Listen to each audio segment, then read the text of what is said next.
Ayan. Bago tayo ng tinulang manok. Okay, busy man si Commander. Natin tinula guys. Tinula. Yun. Tinula mo na lang. Luya.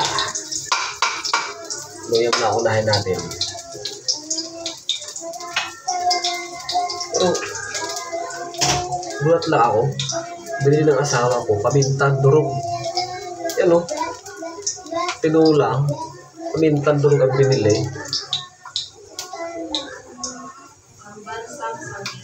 Pamintang durog.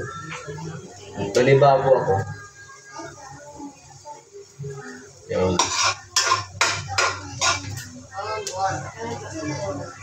Kailangan tulungan guys.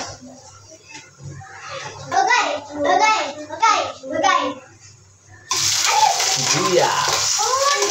Isayin ang luya. Sibuyas. Para masarap ang tinula natin.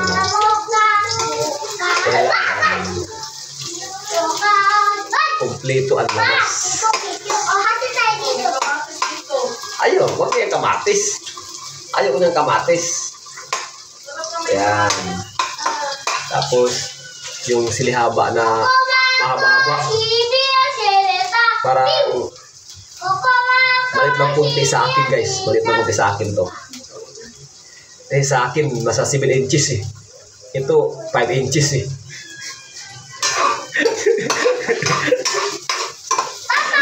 Yan.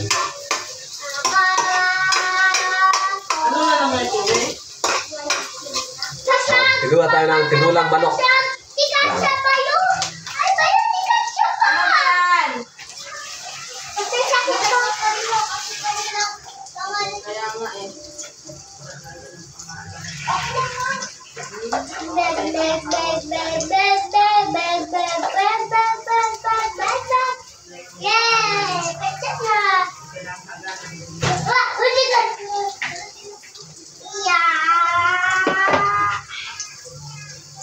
Ba't ganun? Ayan.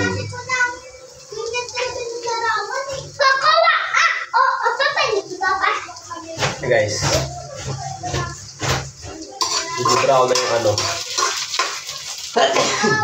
Sibuyas sa luya. Lagay ko na itong manok.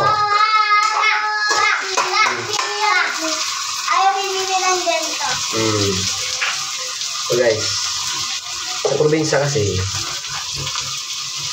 hindi ba ginigisa yung ano, yung karne ng baboy ba o manok o mantula ka. Kaso nasanay na rin ako kasi mga ilang years ako sa Maynila na rin, parang nagaya ko na rin mga itong Maynila na ginigisa na rin yung ano, karne. Eto, nasanayan ko na rin. Ito na, ginagawa ko rin. Gisahin ko muna yung karne.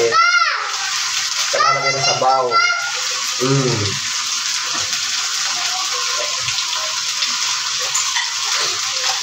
Yan.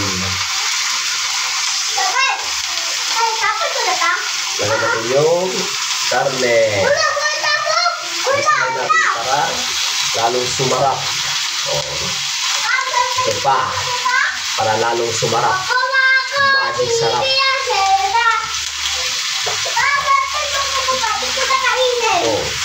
Hindi pang naluto sa balik anak ko, masarap na daw.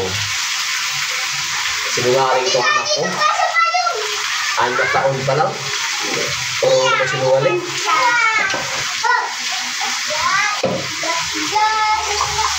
Yan. Haluin lang natin.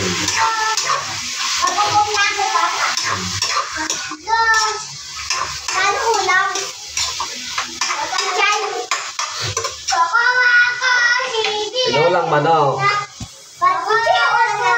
Tinulang manok nga.